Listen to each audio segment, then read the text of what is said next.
नमस्ते। इस वीडियो में मैं आपको दिखाऊंगा कि Oppo Reno 13FS 5G को कैसे रीसेट किया जाता है।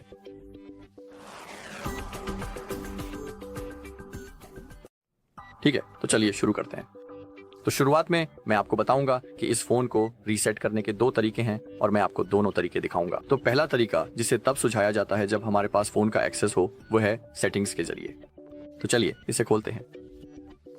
अब थोड़ा नीचे स्क्रॉल करें जब तक कि हमें सिस्टम और अपडेट्स न मिल जाए।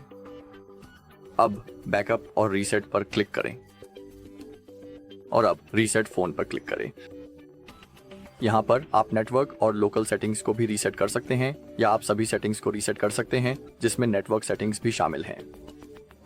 तो लेकिन हमें मिटाई जा सकने वाली डेटा में ही विशेष रूप से रुचि है, इसलिए हमें उस बटन पर क्लिक करना होगा। अब हमें अपनी स्क्रीन लॉक को ध्यानपूर्वक और सावधानी से ड्रॉ करनी होगी और फिर हमारी स्क्रीन पूरी तरह से काली हो जाएगी और कुछ ही सेकंड में हम सेटअप प्रक्रिया में होंगे। लेकिन कृपया याद रखें कि अपने फोन को रीसेट करने से आपकी सारी डेटा प्रोसेस होकर हमेशा के लिए और पूरी तरह से फोन से मिट जाएगी और उन्हें वापस पाने का कोई विकल्प या तरीका नहीं है। तो अगर आप चाहें तो एक बैकअप बना सकते हैं। अगर आपके पास बैकअप नहीं है तो यही तरीका है जिससे आप रीसेट के बाद भविष्य में अपनी डेटा को पुनर्स्थापित कर सकते हैं। साथ ही अगर आपको ऐसा बैकअप कैसे बनाना है नहीं पता, तो हमारे चैनल पर एक वीडियो भी है जिसमें हम आपको पूरा प्रोसेस दिखा रहे हैं। तो अगर आप चाहें तो उसे खोज सकते हैं। ठीक है, तो ये पहला तरीका है जिससे आप फोन को रीसेट कर सकते हैं। लेकिन एक दूसरा तरीका भी है जिसे तब सुझाया जाता है जब हमारे पास फोन तक पहुंच नहीं हो या उदाहरण के लिए जब फोन रिस्पॉन्स नहीं कर रहा हो। ठीक है, इसे करने के लिए सबसे पहले हमें अपना फोन बंद करना होगा। तो चलिए पावर बटन और वॉल्यूम अप बटन को एक साथ दबाते हैं,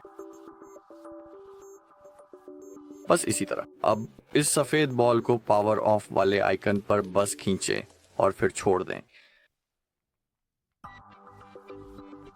अब जैसा कि आप देख सकते हैं स्क्रीन काली हो गई है।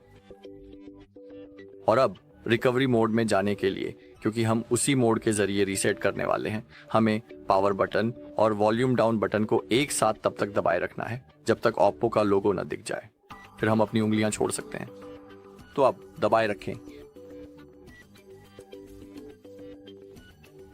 ठीक है, अब हम अपनी उंगलियां छोड़ सकते हैं और अब रिकवरी मोड शुरू हो जाना चाहिए। ठीक है, बस इतना ही। इस मेनू में नेविगेट करने के लिए हम वॉल्यूम कीज का इस्तेमाल करते हैं और अगर आप चुने गए विकल्प की पुष्टि करना चाहते हैं तो बस पावर बटन दबाएं। लेकिन अगर आप चाहें तो अपनी उंगली का भी इस्तेमाल कर सकते हैं, यह आप पर निर्भर है। अब मैं आपको दिखाऊंगा कि वॉल्यूम कीज भी काम करती है। ठीक है, और अब हमें फॉर्मेट डेटा चुनना है, पुष्टि करें। अब हमें वह कोड अपने कीबोर्ड का उपयोग करके दर्ज करना है। आगे बढ़ें। ठीक है, स्क्रीन के नीचे आप देख सकते हैं कि सभी यूजर डेटा रीसेट हो जाएगा। अब बस फॉर्मेट पर क्लिक करें और याद रखें इस प्रक्रिया के बाद ठीक पहले तरीके की तरह आपका सारा डेटा मिट जाएगा, तो इसे ध्यान में रखें।